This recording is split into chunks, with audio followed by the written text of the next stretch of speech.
Alors, bonjour. Je me présente, c'est Madame Gildel Insaf, PEPM à l'INFSPM Batna, responsable du module soins spécifiques en infectieux.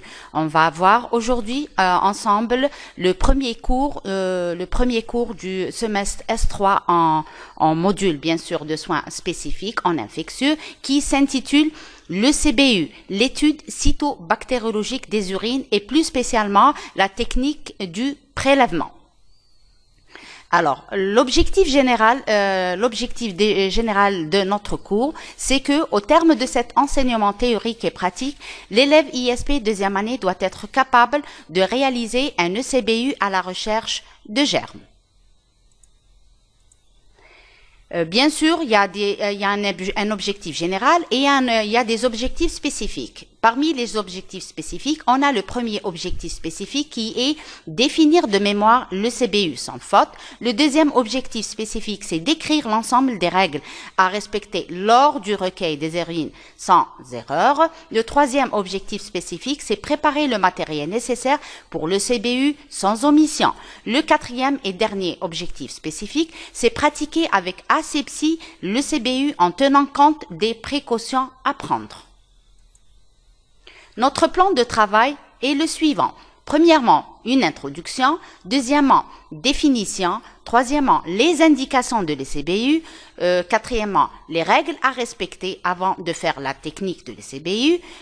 Cinquièmement, la technique. La technique, elle comporte premièrement le matériel nécessaire. Deuxièmement, le CBU chez une personne autonome.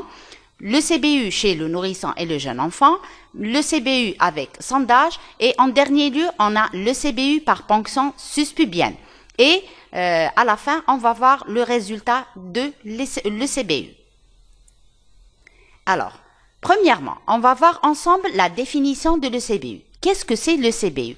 Le CBU, c'est l'étude cytobactériologique des urines et une technique de recueil des urines dans un but diagnostique. Il consiste à analyser les urines pour déceler une éventuelle infection ou bien pour détecter les germes en cause. Alors, plus spécialement, le CBU, c'est une technique qui consiste à recueillir des urines dans un but diagnostic, c'est pour pouvoir poser un diagnostic, par exemple de l'infection urinaire, ou bien de voir le germe en cause, le germe pathologique qui a causé l'infection urinaire. Alors, cet examen, il consiste, comme je l'ai dit auparavant, à analyser les urines pour déceler une éventuelle infection ou bien détecter les germes en cause. Les indications. Quand doit-on faire un ECBU? Premièrement, lors d'une infection urinaire, pour déceler le germe en cause. Deuxièmement, une cystite, aussi pour déceler le germe en cause. Une pyélonéphrite, une prostatite. La prostatite, c'est l'inflammation de la glande prostate. Surveillance des infections urinaires récidivantes, s'il y a un malade qui fait des infections urinaires à répétition. Surveillance des suites de l'ablation du sonde vésicale à demeure. Quand un malade, quand on place une sonde vésicale chez un malade et après l'ablation, on doit vérifier s'il y a une infection urinaire en pratiquant un ECBU. Lors d'un bilan préopératoire ou avant les examens complémentaires en neurologie. Lors d'une fièvre chez un nourrisson. Bien sûr, si le nourrisson présente une fièvre supérieure à 39 degrés, donc on doit suspecter une infection urinaire et pour vérifier si l'infection existe, on doit faire un ECBU. Bien sûr, pour faire un ECBU, il y a des règles à respecter. Et parmi les règles à respecter, on a premièrement recueillir les urines de manière aseptique. Aseptique sans faire de faute d'asepsie pour ne pas fausser le résultat de l'ECBU. Deuxièmement, respecter les conditions techniques nécessaires au prélèvement afin d'éviter que celui-ci soit contaminé par des bactéries extérieures. C'est-à-dire, on travaille avec une asepsie rigoureuse pour ne pas apporter d'autres germes qui vont fausser les résultats de l'ECBU. Alors, le premier jet d'urine ne doit pas être recueilli. Pourquoi? Parce que le méa urinaire, s'il n'est pas bien nettoyé, il y a une stagnation de germes qui reste au niveau du méa urinaire. Et si on recueille le premier jet d'urine, donc les germes qui se trouvent au niveau du méa urinaire vont être mis dans le flacon pour recueillir les urines et bien sûr ça va fausser le résultat. L'intérêt de cette, comme je l'ai déjà dit, l'intérêt du recueil, c'est de voir les germes qui existent au niveau des urines qui ont stagné et ont séjourné dans la vessie et qui vont passer par tout l'appareil urinaire pour voir s'il y a des germes qui ont causé cette infection urinaire. Alors, l'examen s'effectue de préférence le matin.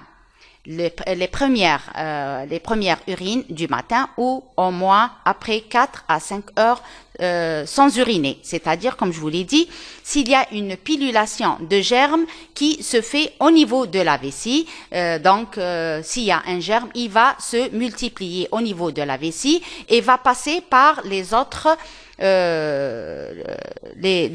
voies qui vont conduire les urines jusqu'à leur sortie par le méa urinaire. Alors, la technique de l'ECBU. Premièrement, pour faire cette technique et pour faire ce prélèvement, il nous faut un matériel spécial. Premièrement, une sonde vésicale. Si le malade n'est pas autonome, donc on doit placer une sonde à demeure.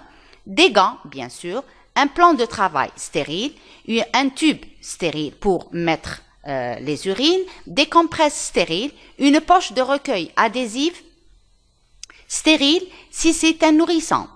Le nécessaire pour la toilette génito-urinaire.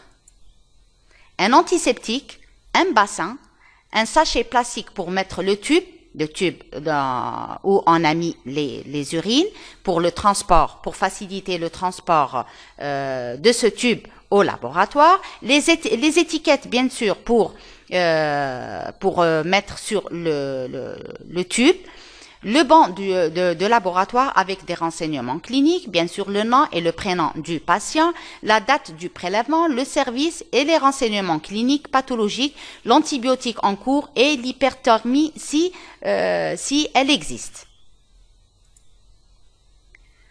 Premièrement, on va commencer par le CBI pour un malade autonome. Un malade autonome qui peut bouger et qui peut faire le prélèvement tout seul. Ici, il n'y a pas la nécessité de mettre une sonde vésicale à demeure. Alors, lorsqu'on pratique un ECBU pour un malade autonome, il faut lui expliquer la technique du prélèvement. Il faut lui expliquer premièrement qu'il doit se laver les mains soigneusement, appliquer une solution hydroalcoolique, puis réaliser une toilette soigneuse au savon de la région vulvaire chez la femme ou du méa urinaire chez l'homme, bien sûr. Après un bon rinçage à l'eau et à l'aide d'une compresse stérile. Il faut bien sécher. Éliminer le premier jet d'urine, environ 20 ml. Le premier jet, il faut le jeter. Après, recueillir les urines qui vont suivre. Puis, recueillir dans le flacon stérile en prenant soin de ne pas toucher le bord supérieur du récipient. Là, c'est une faute technique. Si on touche le bord supérieur, donc on va faire pénétrer les germes, s'il y en a à l'extérieur, dans le flacon et fausser le résultat de l'ECBU. Ensuite, fermer hermétiquement le flacon et le remettre à l'infirmière pour qu'elle puisse l'emmener au laboratoire où va se réaliser l'étude cytobactériologique des urines. Voici une image d'un flacon stérile pour les urines, pour le recueil des urines. Alors, la deuxième image aussi, c'est des flacons qui existent dans nos services hospitaliers. Donc, c'est un flacon qui doit comporter les urines, qui doit être fermé hermétiquement et en place dessus l'étiquette, comme je l'ai déjà cité, qui doit comporter le nom, le prénom du patient, la date, les signes cliniques, bien sûr, l'antibiothérapie, par exemple. S'il y a une fièvre, là, c'est sur le banc d'examen. L'étiquette, elle doit comporter le nom, le prénom, la date de l'examen, bien sûr, et le service. Deuxièmement, on va voir le CBU chez le nourrisson. Le nourrisson, on ne peut pas le considérer comme un malade autonome, bien sûr. Il est assisté par la maman ou bien par l'infirmière. Alors, chez l'enfant ayant des mictions volontaires, c'est la même technique que l'adulte, mais dans le cas, ce n'est pas possible de la mettre en œuvre. Un collecteur d'urine peut être utilisé. Il doit être posé après une désinfection soigneuse. Deuxièmement, être laissé en place 30 minutes. On va voir ensemble l'image de la poche qui doit être posée chez un enfant ou bien un nourrisson. C'est des poches stériles et spéciales pour enfants ou nourrissons. Alors, la poche ne doit pas être laissée plus que 30 minutes. Si 30 minutes sont passées, il faut remplacer le collecteur. Une fois la mixtion est faite, retirer le collecteur. Voici l'image de la poche stérile qui doit être posée chez un enfant ou bien un nourrisson. Alors, il y a deux types de poches, une poche spéciale fille et une poche spéciale garçon.